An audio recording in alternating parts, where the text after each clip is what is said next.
Салам достор, кайрадан сиздер менен Бай Билим медиа каналы. Мен сиздер менен Аладдин Исламидинов. Урматтуу достор, биз сиздер менен 45-чи видео сабагыбызды баштайбыз. 45-чи видео сабагыбыздын темасы предложный падеж жана көптүк сан.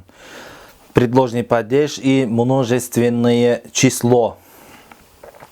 Урматтуу достор, предложный падеж бул өзү айтып тургандай, предложный деген сөз предлог to деген түшүндүрөт. Предлогу бар. Тагыраагы бул падеж предлогу жок, колдонулбайт. Бул падежди сөзсүз биз предлогтор менен колдонобуз. Бул предлогтор 4 предлог. Биринчи в предлогу, андан кийин на предлогу, андан кийин о предлогу жана при предлогу.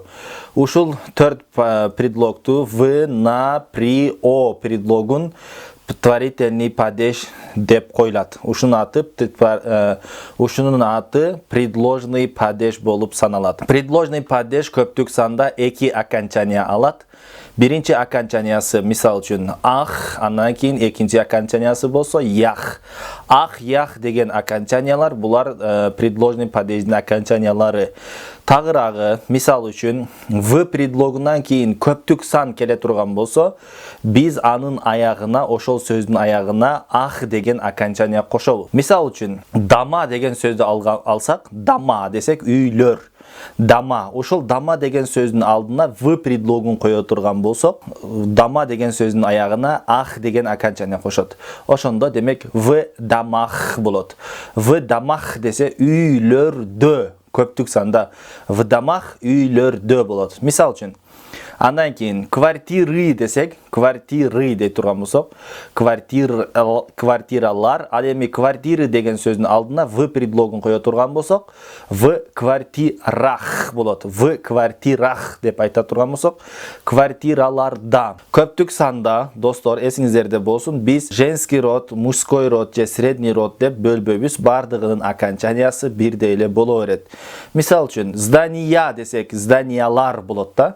Эми ошол зданиялар деген сөздүн алдына, здания деген сөздүн алдына в предлогун кое турган болсок, в зданиях болот. В зданиях деп айтсак, зданияларда, имараттарда болот. Мисал үчүн компания болсо, компании десек компаниялар. Компании деген сөздүн алдына в предлогун койсок, в компаниях окончания ях деген окончания кошот. В компаниях, компанияларда, мына ушуну предложный падеж көптүк сан деп коет. В компаниях, компанияларда болот. В компаниях деп айтабыз, компанияларда. Мисал үчүн, эми андан кийин китептен окуйбуз. Люди делают покупки на рынках. Люди делают покупки на рынках. Адамдар соданы базарларда кылышат. Сатып алууларды базарларда кылышат. На рынках демек көптүк сан болот. Андан кийин ты опозорил меня при людях. Ты опозорил меня при людях. Сен мени адамдардын алдында уят кылдың. При деген предложный падеждин предлогу, ошон үчүн люди деген сөздүн аягына ях деген окончания кошот. Ты опозорил меня при людях. Сен адамдардын алдында мени уят кылдың. Многие люди живут в городах. Демек ах деген окончания кошобуз. Көптөгөн адамдар шаарларда жашашат болот. В городах десек көптүк сан болот. Мисал үчүн сатуучулар дүкөндө иштешет дейт. Демек сатуучулар дүкөндөрдө иштешет дейт. Демек сатуучулар десек продавцы работают. Продавцы работают, сатуучулар иштешет. Дүкөндөрдө деген сөздө сөзсүз эми аягында ах деген окончания коюлуш керек. В магазинах. Продавцы работают в магазинах болот. Андан кийин айылдарда суу жок дейт. Нет воды в селах. Нет воды в селах. Айылдарда суу жок. В селах дейбиз. Ах деген окончания кошобуз. Райондордо свет жок. Нет света в, демек кандай дейбиз? Район деген сөздүн аягына ах деген окончания кошобуз. Нет света в районах. Райондордо свет жок. Көчөлөрдө элдер көп. Людей много на улице болсо, на улицах. Людей много на улицах болот. Демек на улицах көчөлөрдө адамдар көп. Студенттер батирелерде жашашат. Студенты живут в квартирах. Студенты живут в квартирах. Студенттер батирелерде жашашат. Бөлмөлөрдө свет жок. Нет света в комнатах. Нет света в комнатах. Бөлмөлөрдө свет жок. Комнатах. В комнате десек жекелигинде комнатада болот. Ал эми в комнатах десек бөлмөлөрдө, комнаталарда болот. Үйлөрдө свет жок. Нет света в домах. Нет света в домах болот. Демек, үйлөрдө десек в домах. Мен тойлордо сүйлөм. Я выступаю на свадьбы болсо, на свадьбах. Я выступаю на свадьбах. Мен тойлордо сүйлөм болот. Мен ата-энем жөнүндө ойлойм. Я думаю о родителях. Демек, ях деген окончание кошо беребиз.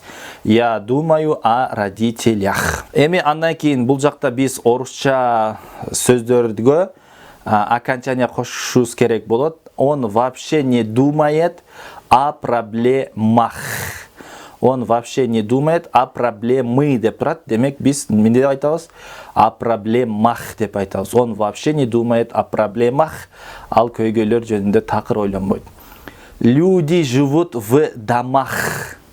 Люди живут в домах. Адамдар үйлөрдө жашашат. Демек, деген окончание кошобуз. Кыргызы раньше жили в юртах. Тах деген окончание кошобуз. Кыргыздар мурда боз үйлөрдө жашашкан. Я думаю о делах. Дела болсо, демек, аягына ах деген коебуз.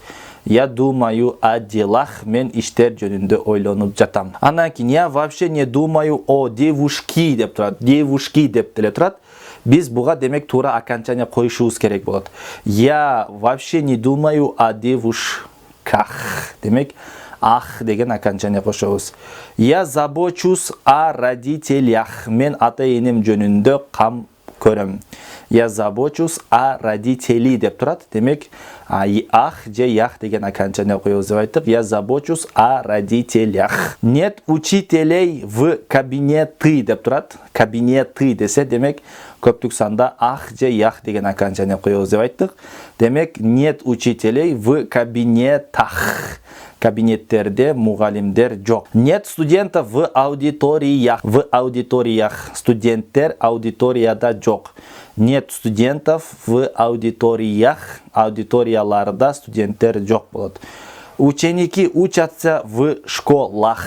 Ученики учатся в школах. Окуучулар мектептерде окушат.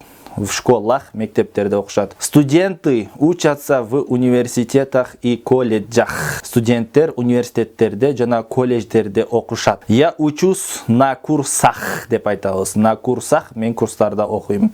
Люди получают деньги в банки деп турат. Банки болсо, банктар болсо, демек биз банктарда деп айтыш үчүн кандай кылабыз? В банках деп айтабыз. Люди получают деньги в банках. Сейчас пробка на улице деп турат. Улицы болсо, эмне деп айтабыз? На улицах. Сейчас пробка на улицах, азыр көчөлөрдө пробка болот. Люди вышли на митинг в районах. Люди вышли на митинг в районах. Демек, районы деп турат, в районах деп айтабыз. Старик ходит на ногах. На нога деп, ноги деп турат. Демек, биз эмне деп айтабыз? Старик ходит на ногах. Аксакал басып жүрөт деп. Крестьяне работают на полях. На поля болса, демек, на полях деп айтабыз. Дыйкандар талааларда иштеп жатышат. Мужчины должны заботиться о женщинах. Женщины деп турат. Демек, бул аялдар деген сөз. Эми аялдар жөнүндө деп айтмакчы болсок, о женщинах болот. Мужчины должны заботиться о женщинах. Женщины должны заботиться о мужчинах. Аялдар дагы мырзалар жөнүндө кам көрүштөрү керек. Мы были в гости десе, в гостях болот.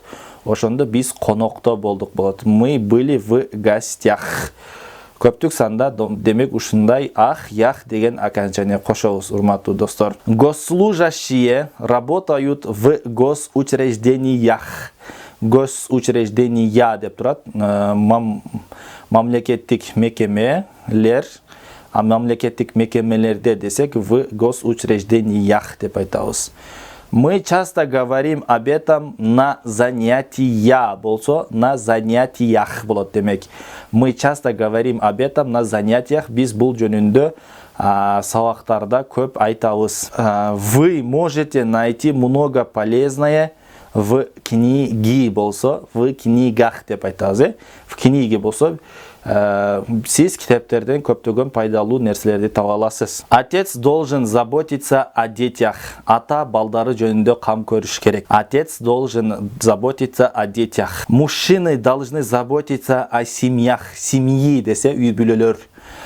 Мужчины должны заботиться о семьях. Мырзалар үй бүлөлөрү жөнүндө кам көрүш керек. Муж носит меня на руках. Муж меня носит на руках. Күйөөм мени колунда көтөрүп жүрөт болот. Муж носит меня на руках. Күйөөм мени колдорунда көтөрүп жүрөт. Демек, көптүк санда биз айттык, ах, ях деген окончание кошобуз. 4 предлог в, на, при, о деген предлогтордон кийин эгерде көптүк сан келсе, ах, ях деген окончание алат деп айтканбыз. Раньше люди работали на заводах. Мурда адамдар заводтордо иштешкен. Эти девушки работают в фабрики деп турат. Демек в фабриках деп айтабыз. Эти девушки работают в фабриках. Бул кыздар фабрикаларда иштешет. Люди стоят на остановке деп турат. Демек на остановках болот. Люди стоят на остановках, адамдар остановкаларда турушат. Люди начали ездить на машины деп турат. Демек машины болсо кандай окончание кошобуз? Ах деген окончание кошобуз. Люди начали ездить на машинах, адамдар машиналарда жүрө башташты. Выведут электронные билеты в автобусах и троллейбусах. Автобустарга жана троллейбустарга электрондук билеттерди киргизишет. Люди путешествуют на поездах. Поезда деп турат. Демек көптүк санда поездер деп турат. Демек аягына ах, ях деген окончание кошобуз. Люди путешествуют на поездах. Адамдар поездерде саякат кылышат. Проверяют пассажиров в аэропортах. Аэропорттордо пассажирлерди текшерип жатышат, жүргүнчүлөрдү текшерип жатышат. Как сотрудники работают в самолетах? Самолеттордо кызматкерлер кантип иштешет? В самолетах көптүк санда ах деген окончание кошобуз. Урматтуу достор, мына ушинтип предложный падежди биз аягына чыгардык. Сиздердин эсиңиздерге дагы бир жолу сала кетейин. Предложный падеж деген бул 4 предлог. Биринчиси в, андан кийин на, андан кийин о, ал эми при. В деген бул көбүнчө дарда дегенди берди, на деген болсо үстүндө же болсо ошол да, де, дө деген кыргыз тилиндеги мүчөлөрдү берет. Ал эми о предлогу болсо жөнүндө деген болот. Кээде об деп айтылат. Тилге айтылышка жеңил болуу үчүн ошентип об коюлат, б коюлат. Ал эми при деген болсо алдында, убагында деген маанини берет. Ушул 4 предлог бул предложный падеж болуп саналат. Ушул предлогтордон кийин эгерде көптүк сан келе турган болсо, алардын аягына ах, ях деген окончаниялар коюлат деп айттык. Кайрадан кийинки сабактарыбыздан жолугушканга чейин сак саламатта туруңуздар. Аладдин Исламидинов ар дайым сиздерди жакшы көрөт жана сүйөт. До новых встреч, дорогие мои.